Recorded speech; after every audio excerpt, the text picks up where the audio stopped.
వివరాలు తీసుకొచ్చి సభలో పెట్టి ఈ సభను ఎందుకు తప్పుదో పట్టిస్తారు అధ్యక్ష?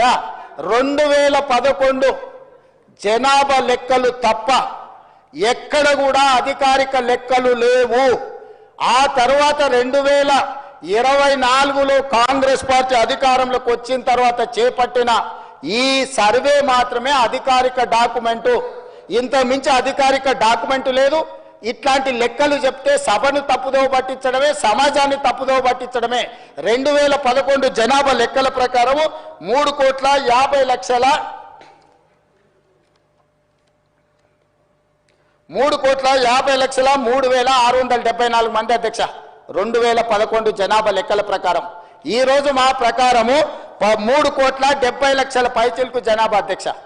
ఇంకెక్కడ కూడా అధికారికంగా లెక్కలు లేవు. ఎవరైనా చెప్తే ఊహించో లేకపోతే అబద్ధాలు ఎవరైనా చెప్తే అవి మోసుకొచ్చి ఇక్కడ చెప్పుడు తప్ప ఏ